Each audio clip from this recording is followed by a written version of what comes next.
SIR চূড়ান্ত voter তালিকা প্রকাশিত হলো। এখন মূল বিষয় যেটা, কার নাম থাকলো, কার নাম বাদ গেল, আপনার নাম আছে তো? কিভাবে জানা সম্ভব কার নাম আছে আর কার নাম নেই? সরাসরি চলে যাব নিউজরুম থেকে, আমাদের প্রতিনিধি রাজশ্রী দত্তগুপ্ত আমাদের সঙ্গে রয়েছেন। রাজশ্রী, সেই পদ্ধতি তোমার কাছ থেকে জানতে চাইবো, কিভাবে জানা সম্ভব নাম আছে না নাম বাদ গেছে? দেখো, এখনো পর্যন্ত যেটা খবর এবং যেটা আমরা দেখতে পাচ্ছি যে সিইও ওয়েস্ট বেঙ্গলের যে ওয়েবসাইট, যেখানে বলা হয়েছিল যে এই আজকের যে চূড়ান্ত ভোটার তালিকা সেটা প্রকাশিত হবে, সেটা কিন্তু প্রকাশিত হয়েছে। আমরা দেখতে পাচ্ছি যে সিইও ওয়েস্ট বেঙ্গলের এই সাইট, যেখানে special intensive revision of electoral roll 2026 লেখা রয়েছে। এই পেজটায় যাওয়ার পরে এখান থেকে এই যে অনেকগুলো কলাম আছে, তার মধ্যে এসআইআর ড্রাফট রোল 2026 বলে যেখানে লেখা রয়েছে, সেইখানে ক্লিক করতে হবে।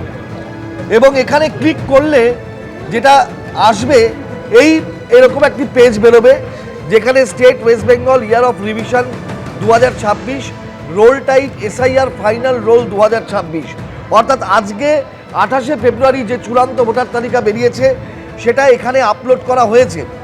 এরপরে ডিস্ট্রিক্ট সিলেক্ট করতে হবে এবং বিধানসভা কেন্দ্র এসি সেটা সিলেক্ট করতে হবে, এবং ল্যাঙ্গুয়েজ যদি আমি এখানে সিলেক্ট করি এরকমভাবে,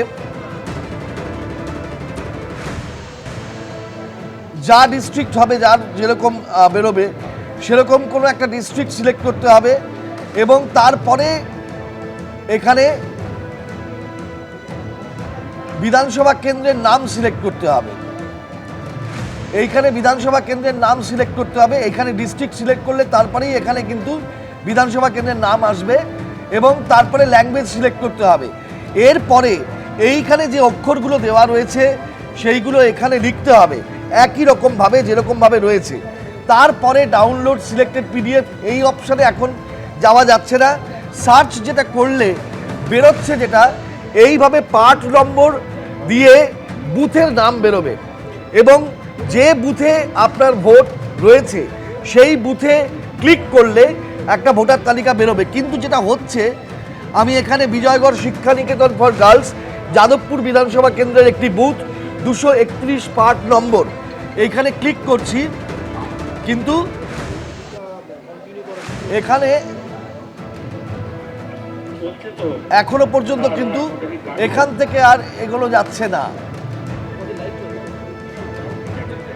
ডাউনলোড সিলেক্টেড পিডিএফে গেলেও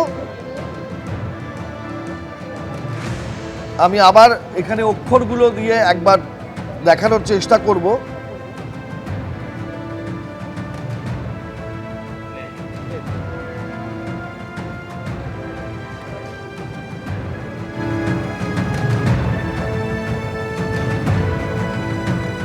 মাঝে মাঝেই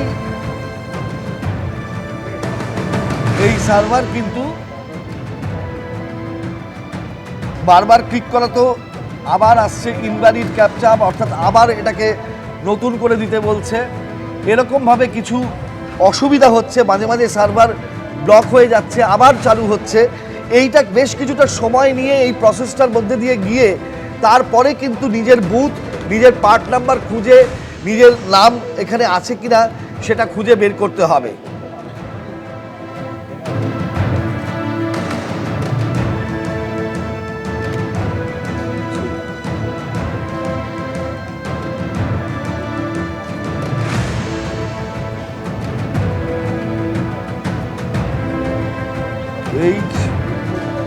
HYQZ9J এই অক্ষরগুলো লেখার পরে আবার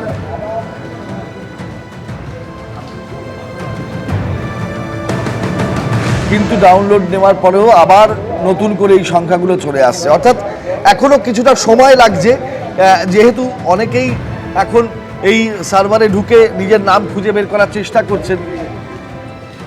কিন্তু প্রসেসটা এটাই, এই প্রক্রিয়াতেই এখনো পর্যন্ত দেখতে হবে।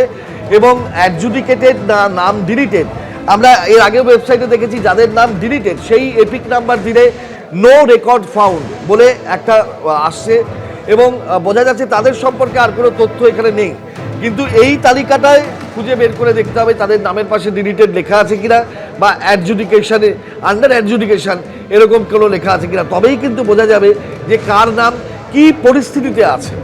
একেবারেই রাজস্বী, তুমি যে ছবি দেখাচ্ছিলে যে নির্দিষ্ট কিছু পদ্ধতি নির্বাচন কমিশনের গাইডলাইন অনুযায়ী তা ফলো করলে কিন্তু এটাও জানা সম্ভব যে নাম আছে কি নেই। অন্যদিকে দেখুন, এই এসআইআর এর চূড়ান্ত তালিকা প্রকাশের দিনই রাজনৈতিক চাপানোতর কিভাবে চলছে। কল্যাণ বন্দ্যোপাধ্যায় তিনি বলছেন যে বিজেপি চাইছে মানুষ যাতে আতঙ্কিত হয়, অযথা আতঙ্কিত হবেন না। পাল্টা বিজেপির কি বক্তব্য? রাখবো। মোহাম্মদ বিন তুগলক এখানে চিফ ইলেকশন কমিশনার।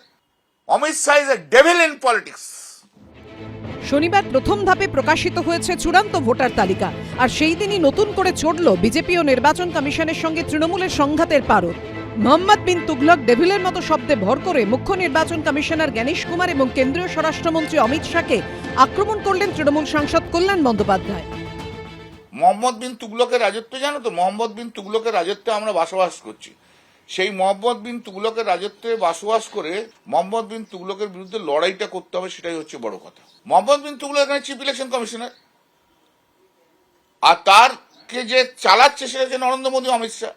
ও হচ্ছে সামনে মুখোশ, আর মুখটা হচ্ছে নরেন্দ্র মোদী, অমিত শাহ। কল্যাণ বন্দ্যোপাধ্যায় স্বয়ং যে নিজেকে যেটা দেখতে পান আয়নার সামনে, সেটাই উনি বলেছেন। উনি তো নিজেই হচ্ছে মোহাম্মদ বিন তুগলকের সব থেকে বড় উদাহরণ। কখন গান গাইছেন, কখন পুজো করতে গিয়ে কাঁদছেন, কখন নাচছেন, কখন যে কি করছেন এটা বোঝা যাচ্ছে না। কখনো মহুয়ার সাথে ঝগড়া করছেন, আবার কখনো মহুয়ার সাথে বন্ধুত্ব করছেন। ওনাকে আগে ঠিক হতে বলুন কোন দিকে যাবেন। পশ্চিমবঙ্গে এসআইআর প্রক্রিয়া শুরু হয় 2025-এর 4 নভেম্বর। প্রায় 1.5 মাস পর গত 16 ডিসেম্বর প্রকাশিত হয় খসড়া ভোটার তালিকা। তাতে 58 লক্ষ ভোটারের নাম বাদ গিয়েছিল।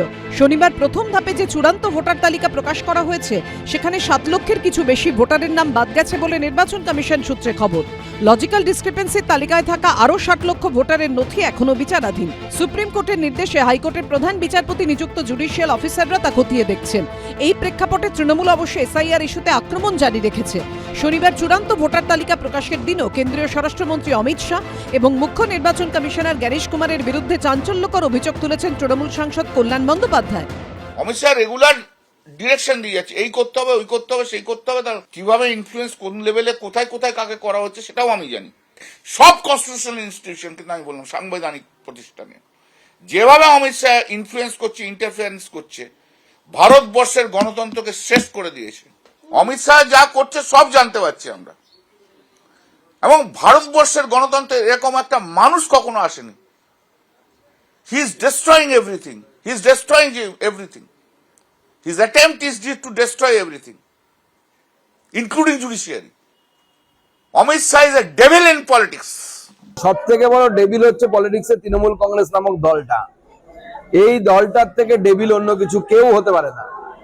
যেভাবে দেশের স্বার্থ তৃণমূল কংগ্রেস জলাঞ্জলি দিচ্ছে, উগ্রপন্থীরা এসে এই রাজ্যে লুকিয়ে থাকছে এবং তার খবর অন্য রাজ্যের পুলিশ এসে পেয়ে ধরে নিয়ে যাচ্ছে, আগামী দিনে বোম ফাটবে। এদিন প্রথম ধাপে প্রকাশিত হলো চূড়ান্ত ভোটার তালিকা। সুপ্রিম কোর্টের নির্দেশ অনুযায়ী এরপর লজিক্যাল ডিসক্রিপেন্সির তালিকায় থাকা ভোটারদের তথ্য যাচাই করে সাপ্লিমেন্টারি তালিকা প্রকাশ করবে নির্বাচন কমিশন। বিধানসভা ভোটের মনোনয়ন পেশের শেষ দিন পর্যন্ত যাচাই হওয়া ভোটারের নাম তালিকায় উঠবে।